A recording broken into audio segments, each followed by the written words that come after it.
Kanchenjunga express का एक accident हुआ है। ये ट्रेन अगरतला से सियालदा के लिए जा रही थी और इसका पीछे से एक्सीडेंट हुआ है, कोलिजन हुआ है एक गुड्स ट्रेन के द्वारा। प्रारंभिक इंफॉर्मेशन के हिसाब से ऐसा लग रहा है कि गुड्स ट्रेन के ड्राइवर ने सिग्नल को डिसरिगार्ड किया है और रियर एंड से कंचनजंगा को हिट किया है। कंचनजंगा का जो रियर मोस्ट पोर्शन था, जिसमें कि एक गार्ड का डिब्बा था, उसके बाद 2 पार्सल कैरिंग कोचेस थे, वैन्स थे, जिनको हम वीपी कहते हैं, वो पार्सल वैन्स थे। उसके बाद जनरल डिब्बे थे 2। तो जो एक्सीडेंट हुआ है रियर एंड से, उसकी वजह से जो गार्ड का डिब्बा है वो क्षतिग्रस्त हुआ है। जो पार्सल वैन थी वो भी क्षतिग्रस्त हुई है, लेकिन उससे किसी जान का नुकसान नहीं है। उसके बाद जो जीएस है उसमें भी थोड़ा क्षति है और उसके आगे की गाड़ी ठीक है। तो इस हादसे के कारण सबसे पहले तो वहां पर रेस्क्यू ऑपरेशन शुरू हो गए थे। ये करीब 8:55 की घटना है।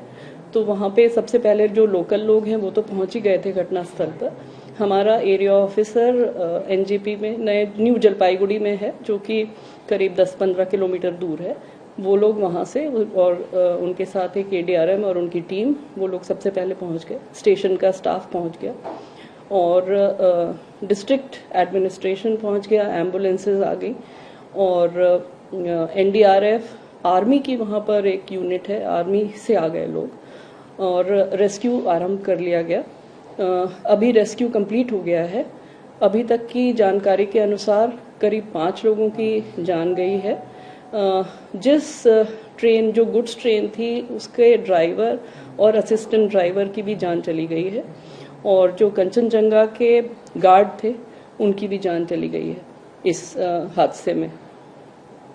रेस्क्यू कंप्लीट हो गया है। जितने भी इंजर्ड लोग थे उनको वहाँ के medical college, north Bengal medical college है वहाँ पे सिलीगुड़ी में, वहाँ पहुँचा दिया गया है और उनको सारी सहायता दी जा रही है, सारी मेडिकल एड दी जा रही है। हमारा सबसे पहला काम यही है कि जितने भी लोग इंजर्ड हैं उनको बेस्ट मेडिकल एड मिले और उनकी जान बचाई जा सके। उनकी जो भी इंजरीज हैं उनको ट्रीट किया जाए। रेलवे के डॉक्टर्स भी वहाँ पर पहुँच गए हैं, उनकी सेवा में हैं। हमारी जो एक्सीडेंट रिलीफ मेडिकल ट्रेन होती है वो भी घटनास्थल पर पहुँच गई थी 1 घंटे के अंदर। उसके साथ ही एक्सीडेंट रिलीफ ट्रेन्स 2 जो हैं वो भी चल पड़ी हैं। एक पहुँच गई है, दूसरी पहुँचने वाली है। जो फ्रंट पोर्शन है ट्रेन का, जो कि अनअफेक्टेड है, उसको ठीक करके और डीजल लगा के उसको आगे ले जा रहे हैं, जिससे कि लोग अपने डेस्टिनेशन पे पहुंच जाएं। पैसेंजर्स जो हैं वो अपने, जो फंसे हुए हैं वहां पर इस घटना की वजह से, वो अपने डेस्टिनेशन पर पहुंच जाएं। उनके जितने भी नेक्स्ट ऑफ किन एंड उनकी जो वेल विशर्स हैं, उनकी सुविधा के लिए हमने हर जगह हेल्प डेस्क खोल दी है। इस ट्रेन के पूरे रूट पे जितने भी मेजर स्टेशन है वहां पर तो फिजिकल हेल्प डेस्क खुल गई है। हेल्पलाइन नंबर्स हर जगह के शेयर कर लिए गए हैं। आप लोगों से भी अनुरोध है कि आप लोग भी शेयर कर लें। सारी हेल्पलाइन जो हैं वो अवेलेबल हैं राउंड द क्लॉक। उसमें किसी को भी किसी भी प्रकार की मदद की आवश्यकता हो तो वो उसके थ्रू कांटेक्ट कर सकते हैं। वहाँ पर अब चूंकि रेस्क्यू कंप्लीट हो गया है, अब रेस्टोरेशन का काम शुरू हो रहा है, जिससे कि यहाँ पर जो रास्ता बाधित है, जो रूट ऑब्स्ट्रक्टेड है, उसको जल्दी से जल्दी क्लियर करके और उसको शुरू कर दिया जाए। मैम, इसके साथ में वही एक टोटल कैजुअलिटीज कितनी है, टोटल इंजर्ड्स कितने हैं, कितने सीरियसली इंजर्ड है, अगर वो फिगर मेरे साथ अगर आप, मेरी जानकारी में 5 पैसेंजर और 3 हमारा स्टाफ, तो 8। ओके जी। मैम, मुआवजा की घोषणा अक्सर इंक्वायरी की बात होती है, वो ऐसा कुछ नहीं कर रहे हैं? मुआवजा तो एक्सग्रेशिया जो होता है वो अनाउंस हो गया है और एनहांस्ड एक्सग्रेशिया भी अनाउंस हो गया है। कोई इंक्वायरी भी नहीं? इंक्वायरी तो होगी ही, इंक्वायरी होगी, पर इंक्वायरी तो सब्सिक्वेंट है। अभी तो सबसे पहला काम रेस्क्यू है, rescue and then restoration. Inquiry उसके बाद जाएंगे मैम? वो बस अभी पहली फ्लाइट वो एयरपोर्ट की तरफ चलेगा। मैम कितने लोग इंजर्ड सीरियस हैं, कुछ ऐसा भी? नहीं, सीरियस इंजरी का अभी कोई इंडिकेशन नहीं आया है। हमें जहां तक डिस्ट्रिक्ट एडमिनिस्ट्रेशन से एसपी साहब से जो बात हुई थी उनके इंफॉर्मेशन के अनुसार 25 लोग हॉस्पिटल गए हैं और जिनको कोई भी फेटल इंजरी नहीं है, उनके शब्द यही हैं। पर we will be knowing more, अभी हमें पता चल जाएगा, हमारे डॉक्टर्स भी वहां पर हैं, तो सारी इंजरीज असेस करके वो हमको बता देंगे। मैम कवच सिस्टम इंस्टॉल है? कवच तो अभी गुवाहाटी के लिए प्लान्ड है, दिल्ली गुवाहाटी रूट जो है वो नेक्स्ट प्लान में है, नॉट देयर राइट नाउ। तो मैम इस वक्त के लिए यही इन्फॉर्मेशन है कि रेस्क्यू ऑपरेशन पूरी तरह से जो है कंप्लीट हो गया है और अभी तक की जो टोटल कैजुअलिटीज है वो 8 की है। जी, और इंजर्ड 25 बताया, पर मे बी 50 के आसपास हॉस्पिटल में लोग हैं। Now opposition targeting you, the railways especially. They are saying that in the last 1 year there have been spate of rail accidents. How do you look at the accusations by the opposition? I would not like to get into that, but let me assure you कि safety is the first priority of the railway organization, and we are doing everything to ensure that our train operations remain safe. और जहां तक इस दुर्घटना का सवाल है, prima facie लगता है human error, but we will know more about it after the inquiry, and we have to control human error also, जिसके लिए कि Kavach is the most important thing जो कि प्रोलिफरेट करना है। ये एक मिशन मोड में बढ़ाया जा रहा है।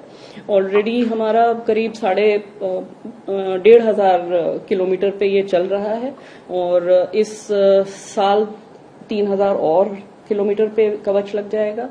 नेक्स्ट ईयर फिर 3,000 की और एक्स्ट्रा प्लानिंग है, पर पूरे भारतवर्ष में लगाने के लिए ग्रेजुअली इसको बिल्डअप करना है, क्योंकि हमें जो ये सप्लाई भी करते हैं ये इक्विपमेंट, वो लोगों को भी अपना प्रोडक्शन रैंप अप करना है। So we are trying to help them and persuade them कि इसको बढ़ाइए आप, जितनी जल्दी हम इसको प्रोलिफरेट कर सके उतना ही अच्छा होगा। मैम कवच क्या पूर्वोत्तर और पश्चिम बंगाल में कहीं पर भी नहीं है?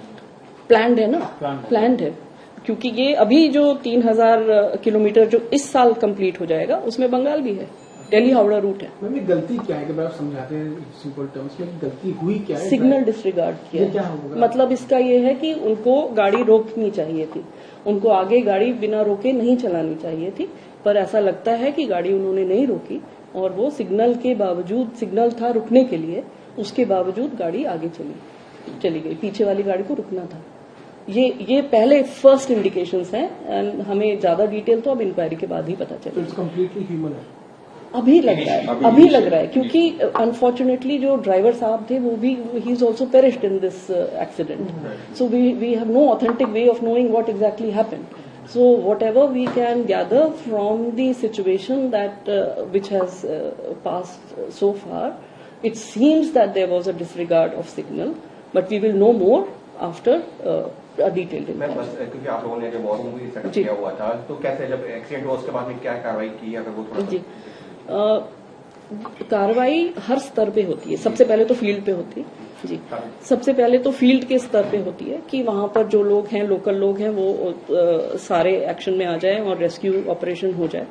At the same time zonal headquarter पे भी होती है और रेलवे बोर्ड के स्तर पे भी होती है। तो रेलवे बोर्ड के स्तर पे जैसे ही हम लोगों को पहली इन्फॉर्मेशन मिलती है, मुझे इस घटना के 5 मिनट के अंदर इन्फॉर्मेशन आ गई थी, and the first thing that we do is to come to our control and command centre which we call our war room, and वहां पर जो सारे और काम जो करने हैं, जो कि सबसे पहले सबसे महत्वपूर्ण है कि आप रेस्क्यू करिए, हर एक जान को बचाइए, तो उस रेस्क्यू में हम लोग लग जाते हैं। और हम यहाँ से भी रेस्क्यू एफर्ट कोऑर्डिनेट करते हैं, और हम जो भी वहां पर एजेंसीज अवेलेबल हैं, चाहे वो एनडीआरएफ हो, जैसे एनडीआरएफ जो है वो सिलीगुड़ी में अवेलेबल है, तो एनडीआरएफ की टुकड़ी वहां से तुरंत चल पड़ी। आर्मी सिलीगुड़ी में अवेलेबल है, वो भी तुरंत वहां के लिए चल पड़ी। डिस्ट्रिक्ट एडमिनिस्ट्रेशन वहां पर आ गया, सारी एम्बुलेंसेज नजदीक के अस्पतालों से आ गई, और लोकल लोग तो सबसे पहले आ जाते हैं, तो वो लोग भी आ गए। तो वो सारे एफर्ट हम लोग यहाँ से कोऑर्डिनेट करते हैं, और उस पर ध्यान रखते हैं कि जितनी जल्दी हो सके उतनी जल्दी हम लोगों को राहत पहुंचा सकें।